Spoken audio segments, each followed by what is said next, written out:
Big boss ఇప్పటికే 3 టాస్కుల్ని వరుసగా పెట్టడం జరిగింది. వాటన్నిటిలో స్టార్స్‌ని కౌంట్ చేయగా మొదటి స్థానంలో అయితే పల్లవి, ప్రశాంత్, శివాజీ ఉండగా లీయెస్ట్ స్టార్స్‌తో అయితే ఇక్కడ శోభా శెట్టి, ప్రియాంక ఉండడం జరిగింది.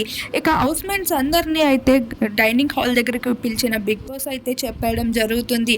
శుభశ్రీ అతి తక్కువ స్టార్స్ ఉన్న వాళ్ళని ఈ ఆట నుండి తొలగిపోవాలి అని.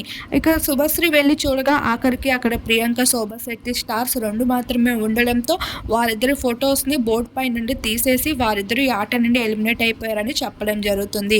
అలా ఈ ఇమ్యూనిటీ కెప్టెన్సీ టాస్క్ నుండి తొలగిపోయినందుకు శోభా శెట్టి, ప్రియాంక అయితే చాలా ఎమోషనల్ అవుతూ ఉంటారు. మిగతా హౌస్‌మేట్స్ కూడా ఎంత కష్టపడి ఆడామన్నట్లుగా ఫీల్ అవుతూ సైడ్ కూర్చొని ఉంటారు ఆలోచిస్తూ. ప్రియాంక, శోభా శెట్టి మాత్రం చాలా డిసప్పాయింట్‌గా ఫీల్ అవుతారు. అమర్దీప్ పైన శోభా శెట్టి అయితే కాస్త కోపంగా కూడా ఉంటుంది. తన సపోర్ట్ గట్టిగా ఇవ్వలేదనే ఉద్దేశంతో. ఇలా అందరి కోసం ఆలోచిస్తే మన టాస్క్‌లో ఎప్పుడు పర్ఫామ్ చేస్తామంటూ శోభ అయితే ప్రియాంకతో చెప్పుకుంటూ బాధపడుతూ కనిపిస్తుంది. ఎంత ఆడినా లాస్ట్‌కి ఓడిపోయామని.